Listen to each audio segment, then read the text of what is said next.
ಈ ಖಾತೆ ಹಗರಣದಲ್ಲಿ ಜನರಿಗೆ ಮೋಸ ಆಗಿದ್ದು ಹೇಗೆ? ಈ ಬಗ್ಗೆ ಸರ್ಕಾರ ಯಾವ ಕ್ರಮ ಕೈಗೊಳ್ಳಬೇಕು? ಮೋಸ ಹೋದವರಿಗೆ ನ್ಯಾಯ ಹೇಗೆ ಸಿಗುತ್ತೆ?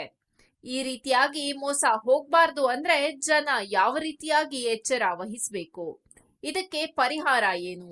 ಇದನ್ನ ತಡೆಗಟ್ಟಲು ಯಾವ ರೀತಿಯ ಕಠಿಣ ಕಾನೂನು ಜಾರಿಗೆ ಬರಬೇಕು? ಇದೆಲ್ಲವನ್ನ ವಿವರವಾಗಿ ನೋಡ್ತಾ ಹೋಗೋಣ ಈ ಸ್ಟೋರಿಯಲ್ಲಿ.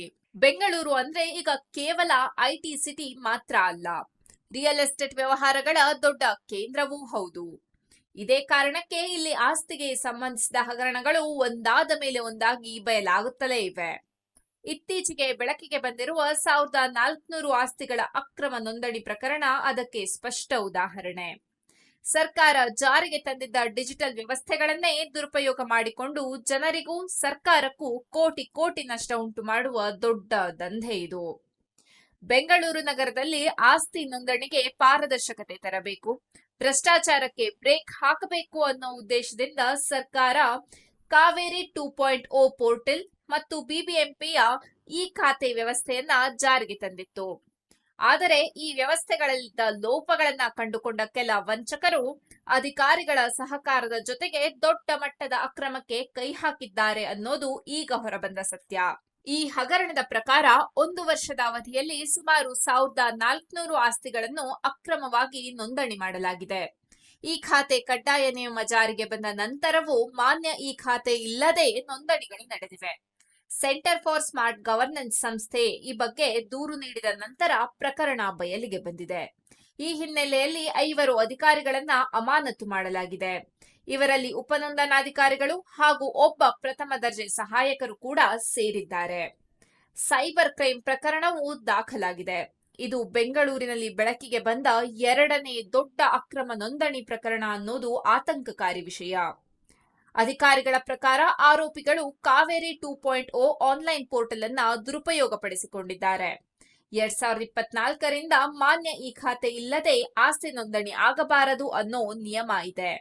ಆದರೆ ಈ ಸ್ವತ್ತು ವ್ಯವಸ್ಥೆಯಿಂದ ಕಡ್ಡಾಯವಾಗಿ ಅಪ್ಲೋಡ್ ಮಾಡಬೇಕಾದ ಈ ಖಾತೆ ವಿವರಗಳನ್ನ ಅಪ್ಲೋಡ್ ಮಾಡದೆ ನೋಂದಣಿಗಳನ್ನ ಮಾಡಲಾಗಿದೆ.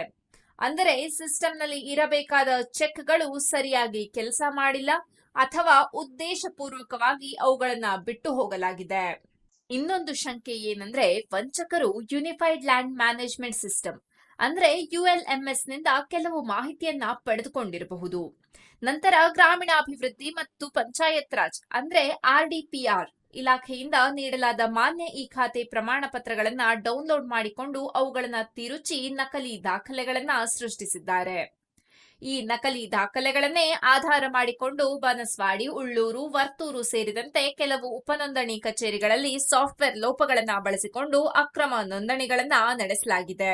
ಈ ದಂಧೆಯ ವಿಧಾನ ತುಂಬಾ ಸಿಂಪಲ್ ಆಗಿ ಕಾಣಿಸಿಕೊಂಡ್ರೂ ಪರಿಣಾಮ ಮಾತ್ರ ಭೀಕರ. ಮೊದಲಿಗೆ ಖಾಲಿ ಜಾಗ ಅಥವಾ ವಿವಾದದಲ್ಲಿರುವ ಆಸ್ತಿಯನ್ನ ಗುರುತಿಸುತ್ತಾರೆ. ನಂತರ ನಕಲಿ ದಾಖಲೆ ತಿರುಚಿದ ಈ ಖಾತೆ ಸೃಷ್ಟಿಸಿ ತಮಗೆ ಬೇಕಾದ ವ್ಯಕ್ತಿಯ ಹೆಸರಿಗೆ ನೋಂದಣಿ ಮಾಡಿಸುತ್ತಾರೆ. ಆಮೇಲೆ ಆ ಜಾಗವನ್ನ 3ನೇ ವ್ಯಕ್ತಿಗೆ ಮಾರಾಟ ಮಾಡಿ ಲಕ್ಷಾಂತರ ಕೋಟ್ಯಾಂತರ ಹಣ ಬಾಚುತ್ತಾರೆ. ಕೊನೆಗೆ ನಿಜವಾದ ಮಾಲೀಕ ಅಥವಾ ಖರೀದಿದಾರ ಕೋರ್ಟ್, ಪೊಲೀಸ್ ಸ್ಟೇಷನ್ ಅಲೆಯುವ ಸ್ಥಿತಿ. ಇಲ್ಲಿ ಈ ಖಾತೆ ಅಂದ್ರೇನು ಅನ್ನೋದನ್ನ ಜನ ಸ್ಪಷ್ಟವಾಗಿ ಅರ್ಥ ಮಾಡಿಕೊಳ್ಬೇಕು. ಬಿಬಿಎಂಪಿಯು ಆಸ್ತಿ ಮಾಲೀಕರಿಗಾಗಿ ಜಾರಿಗೆ ತಂದಿರುವ ಡಿಜಿಟಲ್ ದಾಖಲೆ ವ್ಯವಸ್ಥೆಯೇ ಈ ಖಾತೆ. ಇದರಿಂದ ಆಸ್ತಿ ವಿವರಗಳು ಆನ್ಲೈನ್ನಲ್ಲಿ ದಾಖಲಾಗುತ್ತವೆ, ತೆರಿಗೆ ಪಾವತಿ ಸುಲಭವಾಗುತ್ತೆ ಮತ್ತು ದಾಖಲೆಗಳಲ್ಲಿ ಪಾರದರ್ಶಕತೆ ಬರುತ್ತೆ. ಈ ಖಾತೆಗೆ ಅರ್ಜಿ ಸಲ್ಲಿಸುವುದು, ಪರಿಶೀಲನೆ, ಅನುಮೋದನೆ ಎಲ್ಲವೂ ಆನ್ಲೈನ್ನಲ್ಲೇ ನಡೆಯುತ್ತೆ. ನಗರ ಪಾಲಿಕೆಗಳಿಗೆ 7ರಿಂದ 60 ದಿನಗಳ ಒಳಗೆ ಅರ್ಜಿಗಳನ್ನ ವಿಲೇವಾರಿ ಮಾಡಬೇಕು ಅನ್ನೋ ಸೂಚನೆ ಇದೆ. ಈಗ ಫೇಸ್ಲೆಸ್ ವ್ಯವಸ್ಥೆ ಜಾರಿಗೆ ಬಂದಿರುವುದರಿಂದ ಅಂತಿಮ ಹಂತದ ಅರ್ಜಿಗಳು 2ರಿಂದ 3 ದಿನಗಳಲ್ಲಿ ಪೂರ್ಣಗೊಳ್ಳುತ್ತವೆ ಅನ್ನೋದು ಸರ್ಕಾರದ ಹೇಳಿಕೆ. ಇದರ ಜೊತೆಗೆ ರಾಜ್ಯ ಸರ್ಕಾರ ಈ ಸ್ವತ್ತು ಯೋಜನೆಯಡಿ ಬೆಂಗಳೂರು ಸುತ್ತಮುತ್ತಲಿನ 3 ಜಿಲ್ಲೆಗಳ 6.5 ಲಕ್ಷ ಅನಧಿಕೃತ ಆಸ್ತಿಗಳಿಗೆ ಈ ಖಾತೆ ನೀಡುವ ಯೋಜನೆಯೂ ಇದೆ. ಗ್ರಾಮೀಣಾಭಿವೃದ್ಧಿ ಇಲಾಖೆ 15 ದಿನಗಳಲ್ಲಿ ಈ ಖಾತೆ ಕೊಡೋದಾಗಿ ಗುರಿ ಇಟ್ಟುಕೊಂಡಿದೆ. ಇದು ಸರಿಯಾಗಿ ಜಾರಿಯಾದರೆ ಜನರಿಗೆ ಅನುಕೂಲ, ಪಂಚಾಯಿತಿಗಳಿಗೆ ಆದಾಯ. ಆದರೆ ಇಂಥ ಒಳ್ಳೆ ಯೋಜನೆಗಳನ್ನೇ ದುರುಪಯೋಗ ಮಾಡಿಕೊಂಡಾಗ ಜನರ ವಿಶ್ವಾಸ ಕಳೆದು ಹೋಗುತ್ತೆ. ಹಾಗಾದ್ರೆ ಈ ಖಾತೆ ವಿಚಾರದಲ್ಲಿ ಮೋಸ ಆಗಿದ್ದು ಹೇಗೆ ಅನ್ನೋದಕ್ಕೆ ಉತ್ತರ ಒಂದೇ. ತಂತ್ರಜ್ಞಾನ ಇದ್ದರೂ ಮಾನವ ಲೋಪ, ಒಳಜಾಣ ಸಹಕಾರ ಮತ್ತು ಕಠಿಣ ಮೇಲ್ವಿಚಾರಣೆಯ ಕೊರತೆ. ಸಿಸ್ಟಂನಲ್ಲಿ ಲೂಪ್ ಹೋಲ್ಸ್ ಇದ್ದರೆ ಅದನ್ನ ಮುಚ್ಚಬೇಕು. ಅಧಿಕಾರಿಗಳು ತಪ್ಪು ಮಾಡಿದರೆ ಕಠಿಣ ಶಿಕ್ಷೆ ಕೊಡಬೇಕು. ಕೇವಲ ಅಮಾನತು ಸಾಕಾಗಲ್ಲ. ಕ್ರಿಮಿನಲ್ ಕೇಸ್, ಆಸ್ತಿ ವಶಪಡಿಸಿಕೊಳ್ಳುವಂತಹ ಕ್ರಮಗಳನ್ನು ಕೈಗೊಳ್ಳಬೇಕು. ಡಿಜಿಟಲ್ ಪೋರ್ಟಲ್ಗಳಿಗೆ real time audit, data log monitoring, ಮೂರನೇ ಪಕ್ಷದ ತಪಾಸಣೆಯು ಕಡ್ಡಾಯವಾಗಬೇಕು. ಮೋಸ ಹೋದವರಿಗೆ ನ್ಯಾಯ ಸಿಗೋದು ಸುಲಭ ಅಲ್ಲ, ಆದರೆ ಅಸಾಧ್ಯವೂ ಅಲ್ಲ. ಸೈಬರ್ ಕ್ರೈಮ್ ಮತ್ತು ಆರ್ಥಿಕ ಅಪರಾಧ ವಿಭಾಗಗಳು ಸಮನ್ವಯದಿಂದ ತನಿಖೆ ನಡೆಸಬೇಕು. ತಪ್ಪಿತಸ್ಥರಿಂದ ಹಣ ವಸೂಲಿ ಮಾಡಿ ನಷ್ಟ ಪರಿಹಾರ ನೀಡುವ ವ್ಯವಸ್ಥೆಯನ್ನ ಸರ್ಕಾರ ರೂಪಿಸಬೇಕು.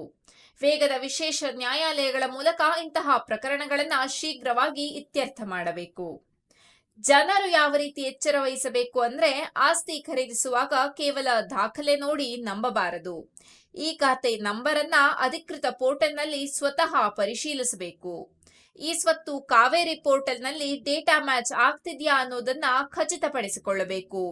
ಅನುಮಾನಾಸ್ಪದ ಮಧ್ಯವರ್ತಿಗಳು ಅತಿ ಕಡಿಮೆ ಬೆಲೆ ಆಫರ್ಗಳಿಗೆ ಮರುಳಾಗಬಾರದು. ಸಾಧ್ಯವಾದರೆ ಕಾನೂನು ತಜ್ಞರ ಸಲಹೆಯನ್ನೂ ಪಡೆಯಬೇಕು.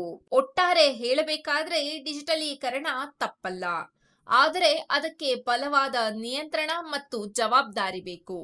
ಇಲ್ಲದಿದ್ದರೆ ತಂತ್ರಜ್ಞಾನವೇ ವಂಚಕರ ಕೈಯಲ್ಲಿ ಆಯುಧವಾಗುತ್ತೆ. ಬೆಂಗಳೂರು ಈ ಖಾತೆ ಹಗರಣ ಅದಕ್ಕೆ ಒಂದು ದೊಡ್ಡ ಎಚ್ಚರಿಕೆಯ ಗಂಟೆ.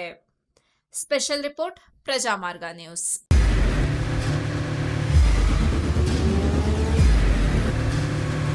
ಪ್ರಜಾಮಾರ್ಗ ನ್ಯೂಸ್, ಇದು ಜನಸಾಮಾನ್ಯರ ಧ್ವನಿ.